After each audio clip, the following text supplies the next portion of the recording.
గత ఒక వారం నుంచి ఎవరో నేను కొత్త మనిషిలాగా అసలు ఎలా ఇచ్చారు ఈవిడికి ఒక ఎమ్మెల్సీ అని ఒక వింతగా ప్రశ్నలు వేయడం జరుగుతుంది. అంటే మీడియాలో జరుగుతుంది. అది మీడియా వాళ్ళు వేయడం కాదు, అది ఎవరు అడిగిస్తున్నారో కూడా మాకు తెలుసు. పాపం బీజేపీ టీఆర్ఎస్ వాళ్ళకి ఏం అర్థం కావట్లేదు అనుకుంటాను. ఒక మహిళగా మీ రెండు పార్టీలకు నేను సేవలు అందించాను. మీరు సరైన నిర్ణయం తీసుకోకపోబట్టి మీ పార్టీని విడిచి నేను బయటికి వెళ్ళాను. ప్రజల్ని ఏ రకంగా మోసం చేయాలో ఆ రకంగా మీరు మోసం చేస్తున్నారు. సో ఈ రకంగా నేను బయటకు వచ్చి మనిషి నేను కష్టపడి ఒక మహిళగా కొట్లాడి నిజాయితీగా ఉంటే ఇవాళ ఒక ఎమ్మెల్సీ నాకు ఇచ్చినందుకు ఎందుకో మీకు అంత బాధ నాకు అర్థం కావట్లేదు. అంటే రేపు రాబోయే రోజుల్లో హౌస్లో మీ బండారాలని బయట పెడతానని భయం వేస్తుందా? హార్ట్ అటాక్లు వస్తాయా మీకు నేను అడుగుతున్నాను. కేసీఆర్ గారు మీ పార్టీలో నా పార్టీని విలీనం చేయించుకున్నారు, తల్లి తెలంగాణ పార్టీని. మీరు నా ఎమ్మటి పడ్డారు కానీ నా పార్టీని విలీనం చేయమని నేను మీ పార్టీలోకి వస్తానని నేను అనలేదు. ఈ రకంగా మీరు నా విలీనం చేయించుకొని నా చేత పని చేయించి ఉద్యమాలు అన్నీ చేశాను, కష్టపడ్డాను. కానీ మీరేం చేశారండి? ఒక మహిళని ఏ కాంగ్రెస్ తెలంగాణ ఇస్తాం అని చెప్పడం జరిగిందో అదే రోజు రాత్రి ఏ మాత్రం గ్యాప్ ఇవ్వకుండా, సమయం ఇవ్వకుండా, ఆ ఆనందాన్ని నేను తీసుకోనివ్వకుండా 12ంటికి సస్పెండ్ చేశాడు కేసీఆర్. వాస్తవాలు మాట్లాడుకుందామండి. ఎందుకు వాస్తవాలు కప్పిపుడుచుకుంటారు? విజయశాంతికి సంబంధమే లేదా? తెలంగాణ విజయశాంతి పోరాడలేదా? ఫర్ కైండ్ ఇన్ఫర్మేషన్ 1998 నా రాజకీయ జీవితం మొదలైంది బీజేపీ నుంచి. ఇది అందరికీ తెలిసిన సత్యం. ఒక ఓటు 2 రాష్ట్రాలు అనబట్టే నేను వెళ్ళాను. కానీ వాళ్ళు నిలబెట్టుకోలేదు. అందుకే బయటకు వచ్చి తల్లి తెలంగాణ పార్టీ నడిపించాను. నేను ఒక మహిళగా ఆల్మోస్ట్ 4.5 to 5 years నేను ఉద్యమాలు చేశాను. అప్పుడు కేసీఆర్ గారు ఎక్కడున్నారంటే ఆయన టీడీపీలో ఉన్నారు. ఆయన టీడీపీలో ఉండి ఆయనకి మంత్రి పదవి ఇవ్వలేదు కాబట్టి అప్పుడు బయటకు వచ్చి ఆయన ఉద్యమం ఎత్తుకున్నారు. అప్పటికే నేను ఉద్యమం అన్నది స్టార్ట్ చేశాను. ఇది తెలుసుకోవాలండి. కొంచెం వెనక్కి వెళ్ళి, బహుశా అందరికీ తెలుసు కానీ తెలియనట్టు నటిస్తుంటారు. అంటే ఒక బురద జల్లడం కేసీఆర్ ఒక్కడే కాదండి, ఆయన సొత్తు కాదు తెలంగాణ. 1200 మంది చనిపోయారు తెలంగాణలో. ఎంతో మంది త్యాగం చేశారు, ఎంతో మంది కొట్లాడారు. దాంట్లో ఒక ఆడబిడ్డగా నా వంతు నేను కృషి చేశాను. నేను అలాంటిది ఈరోజు ఒక ఎమ్మెల్సీ వచ్చినందుకు ఎలా వచ్చింది, ఎందుకు ఇచ్చారు, ఏం చేశారు, ఆవిడ అక్కడ ఏంటండి ప్రశ్నలో? తెలంగాణ పార్లమెంట్లో 2 ఎంపీలు వెళ్ళారు కదా, 2 వెళ్ళినప్పుడు కొట్లాడుతున్నప్పుడు కేసీఆర్ ఎందుకు ఎగ్జిట్ అయిపోయాడండి? చివరిదాకా ఉంది. ఆ రోజు మా ఎంపీలు, కాంగ్రెస్ ఎంపీలు అందరూ ఉన్నాం, పెప్పర్ స్ప్రేలు కొట్టారు. నార్త్ ఎంపీలు అందరూ చితక బాదుతున్నారు మమ్మల్ని ఎంపీని. నేను మీరా కుమార్ గారిని ఇలా పట్టుకుని నిలబడ్డాను. నేను ఇంత చేస్తే ఇదండి మీరు మాకు చూపించే కృతజ్ఞత? ఇదా మీ కుట్ర బుద్ధి? అంటే మీకు బడుగు బలహీన వర్గాలంటే నచ్చదు దొర, మీ దొర బుద్ధి ఏదో చూపించుకుంటున్నారు. అందుకే నిన్ను దొర అంటున్నాను నేను. బడుగు బలహీన వర్గాలకి గౌరవం ఇవ్వడం నేర్చుకోండి. అదే బడుగు బలహీన వర్గాలు బీసీ కానీ, ఎస్సీ కానీ, ఎస్టీ కానీ, మైనార్టీ కానీ లేకపోతే మీరు ఈరోజు ఈ పొజిషన్లో ఎక్కడ ఎలాగుంటారు? మీరు గతంలో ముఖ్యమంత్రి ఎలా అయ్యారండి? మీ దొరలు ఒక్కళ్ళే వేస్తారా? ఇంతమంది ఓటు వేయబట్టి మీరు ముఖ్యమంత్రి అయ్యారు, ఇంతమంది త్యాగం చేయబట్టి మీరు ముఖ్యమంత్రి అయ్యారు. అది గుర్తుపెట్టుకోండి దొరగారు. నిన్న వేయడం కాదు రాములమ్మ మీద, మీలా పిరికి బంధం నేను మాత్రం కాదు. గచ్చున్న మహిళని, త్యాగం చేసిన మహిళని, నా ఆస్తులు అమ్మి పెట్టాను తెలంగాణకి.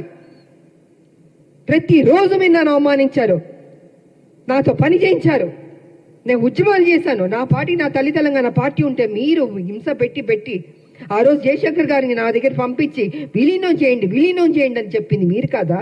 నేను విలీనం చేస్తానన్నానా? నేను సరే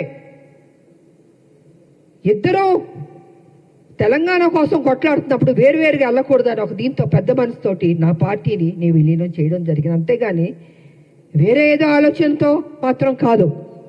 ఎందుకు చెప్తున్నానంటే అసలు తెలంగాణకి విజయశాంతికి సంబంధమే లేదన్నట్టు మాట్లాడుతుంటే చాలా అసహ్యంగా కూడా ఉందండి. ఒక ఆడబిడ్డని మెచ్చుకోవడం నేర్చుకోండి. మీకు మెచ్చుకోవడం మనసు రాకపోతే నోరు మూసుకుని కూర్చోండి. అంతేగాని మీ ఇష్టం వచ్చినట్టు ఎందుకు ఇచ్చారంటే ఇచ్చారండి కాంగ్రెస్ ఒక ఎమ్మెల్సీ. ఆ ఎమ్మెల్సీ ఇచ్చినందుకు కూడా మీకు అంత బాధ వేస్తుంది బీజేపీకి, టీఆర్ఎస్ అంటే. మా రాజకీయ నాయకుల శత్రువులారా బంద్ చేయండి. మా ఉద్యమ నాయకులు మేము మిమ్మల్ని వదిలిపెట్టాం. మీరు చేసే మోసాల్ని తెలంగాణలో ఏ రకంగా మళ్ళీ మీరు ఎంటర్ అవ్వాలనుకుంటున్నారో ఇంకో విషయం కూడా నేను చెప్పదలుచుకున్నారు. బీజేపీ ఏం చేయబోతుందంటే నెక్స్ట్ స్టెప్ ఏ తెలంగాణ వ్యతిరేకించిన శక్తులు ఉన్నారో వాళ్ళందరినీ మొత్తం దింపబోతున్నారు తెలంగాణలో. మళ్ళీ బ్యాక్ టు స్క్వేర్ వన్ ని తెలంగాణ తీసుకురాబోతున్నారంటే వాళ్ళ పెత్తనం ఉండాలి. వ్యతిరేకించిన శక్తుల్ని తెలంగాణ ఉద్యమం నాయకులు ఉండకూడదు, తెలంగాణ ప్రజలకి ప్రాధాన్యత ఉండకూడదు, మళ్ళీ బాంచన్ని కాలు మొక్కుతాననే పరిస్థితికి బీజేపీ తీసుకురాబోతుంది. ఇది సత్యం, ఇది తెలుసుకోవాలి అందరూ. అందుకే ఎవరు ఉద్యమ నాయకులు ఉన్నారో వాళ్ళందరినీ తొక్కేద్దాం, వాళ్ళ నోటిని బంద్ చేద్దాం. వాళ్ళు కనపడకూడదు, వినపడకూడదు, మాట్లాడకూడదు. ఇదే కదా మాతో చేసింది. మీరు మీ పార్టీలో ఉంటే ఏం గౌరవాలు ఇచ్చారు? ఎందుకు మీ పార్టీలు బయటికి వెళ్లాల్సి వచ్చింది? వాస్తవాలు ఇదండి. ఆ రోజు మీ బీజేపీలో కొంచెం వెనక్కి వెళ్దామండి. నేను మొన్న బీజేపీలో ఉన్నప్పుడు ఒక విషయం మీరు గుర్తుపెట్టుకోండి. కిరణ్ కుమార్ రెడ్డి గారు తెలంగాణను వ్యతిరేకించి ఆయన అసభ్యకరంగా మాట్లాడి తెలంగాణ ఉద్యమానికి నేను ఒక్క పైసా ఇవ్వను తెలంగాణకి, ఏం పీక్కుంటారో పీక్కోండి అన్నాడు కదా ఆయన. అలాంటి ఆయన్ని తెలంగాణకు వ్యతిరేకున్న మనిషిని మొన్న బీజేపీలోకి ఎంటర్ అవుతే నాకు నిజంగా ఉండబుద్ధి అవ్వలేదు. ఆ స్టేజ్ మీద నేను వాకౌట్ అయిపోయి వెళ్ళిపోయాను. నేను ఎవరంటే కిషన్ రెడ్డి గారి ఫ్రెండ్ ఆయన. ఆ రోజు నుంచి బీజేపీకి నా మీద ఒక కక్ష. అంటే వాళ్ళ మనుషుల్ని తెలంగాణ వ్యతిరేక శక్తికి వస్తే అక్కడ నేను బయటికి వెళ్ళిపోతున్నానంటే చూపించుకోకూడదు. ఎందుకు చూపించుకోకూడదండి? తెలంగాణని అవమానపరిచి తెలంగాణకి మేలు చేయని కిరణ్ కుమార్ రెడ్డి గారు లాంటి వాళ్ళు మిగతా ఇంకొకళ్ళు ఏమైనా ఉంటే ఎందుకు నేను వచ్చి మీకు ఎస్ బాస్ అని చెప్పాలండి? ఇలాగ అనేక కారణాలు ఉన్నాయండి. ఈ అనేక కారణాల వల్లే ఈరోజు విజయశాంతి మీద, రాములమ్మ మీద ఒక ఎమ్మెల్సీ ఇస్తే అయ్యో ఎందుకు ఇచ్చారు, ఎలా ఇచ్చారంటే పేపర్ వచ్చి ఇచ్చారండి. ఎలా ఇస్తారండి? సోనియా గాంధీ గారు ఇచ్చారు, అద్దంకి దయాకర్ గారికి ఇచ్చారు, నాకు ఇచ్చారు, శంకర్ నాయకర్ గారికి ఇచ్చారు. సో వాట్ అండి? కష్టపడ్డా అనుకుంటాం, కష్టపడ్డాం, ఆస్తులు అమ్మాం, తెలంగాణను కాపాడాం. ప్రతి నిమిషం కాపలా కుక్కలా మేము కాపాడుతామండి. కానీ మీరేం చేస్తారు? 10 సంవత్సరాలు మీరు అధికారంలో ఉండి కేసీఆర్ గారు దోచుకోలేదా తెలంగాణ మొత్తం సొమ్ముని? ఇవాళ మీరు దోచుకోబట్టే కదా ఈ పరిస్థితి వచ్చింది. అది విడిచిపెట్టి కాంగ్రెస్ మీద నిందలేయడం, ఆయన చేసిన తప్పులు చెప్పడు, 7 లక్షల కోట్లు ఎలా తిన్నాడో అని ఖర్చు అయిందో చెప్పడు, ఎలా అప్పయింది చెప్పండి. నేను కూడా నా పార్టీ నేను అడుగుతున్నాను, సీరియస్గా తీసుకోవాలి సార్. మనం విడిచిపెట్టకూడదు. దీన్ని ఎంత దూరం వరకు తీసుకెళ్ళా? 7 లక్షల కోట్ల అప్పు ఎలాగైంది చెప్పమనండి. దాటవేయడం కాదు, నా మనిషిని మాత్రం విడిచిపెట్టకూడదు. నువ్వు ఉద్యమాలని చెప్పి నీకు చేతిలో తెలంగాణ పెడితే నువ్వేం చేసావు? 7 లక్షల 1 మినిట్ సార్ 7 లక్షల కోట్లు అప్పులు చేస్తామండి. మిగులు బడ్జెట్ నుండి అప్పులు రాష్ట్రంగా ఎందుకు వెళ్ళింది? ఎక్కడెక్కడి నుండి అప్పులు తింటాం? కాళేశ్వరం దగ్గర నుంచి, ల్యాండ్ల దగ్గర నుంచి. నేను పిల్లు కూడా వేసాను, కొన్ని ల్యాండ్లు అమ్మేస్తుంటే పిల్లు వేసానండి నేను. ఇలా ఎన్నో జరిగినాయండి. అందుకే వాళ్ళు చెప్తాను నేను, కేసీఆర్ వాస్తవాలు నువ్వు మాట్లాడాలి. సమయం దగ్గర పడింది. నువ్వు చేసిన తప్పులు చెప్పాల్సిందే. మేము విడిచిపెట్టాం, డెఫినెట్గా విడిచిపెట్టామండి. మా రాష్ట్రం మేము కష్టపడి తెచ్చుకున్న రాష్ట్రం, నా ప్రజలు బాగుండాలని కోరుకునే వాళ్ళం మేము. ఉద్యమకారులకు మాకు నిత్యం మా ప్రజలు బాగుండాలి, మేలు జరగాలని ఆలోచిస్తూనే ఉంటాం మేము. ఇంతకు మించి మాకు అయ్యా ఉంటుందండి. కాబట్టి నా పార్టీని రిక్వెస్ట్ చేసేది ఏంటంటే విడిచిపెట్టకూడదు సార్. మనం ఎట్టి పరిస్థితుల్లో కేసీఆర్ చేసిన అప్పును మొత్తం ఒక్కొక్కటిగా బయట పెట్టాలి. ఏదో నామకే వాస్తే మనం మాట్లాడడం లేదా వదిలేయడం కాదు, తవ్వాలి, బయటికి తీయాలి వాస్తవాన్ని. ఇది నేను ఈ సందర్భంగా తెలియజేసుకుంటూ, ఈరోజు మాకు ఎమ్మెల్సీ దాంట్లో మేము అడుగుపెట్టబోతున్నాం. కాబట్టి మాకు మరొకసారి మా హైకమాండ్కి నేను కృతజ్ఞతలు తెలియజేసుకుంటూ రేపు హోలీ కాబట్టి అందరికీ హోలీ శుభాకాంక్షలు కూడా తెలియజేసుకుంటూ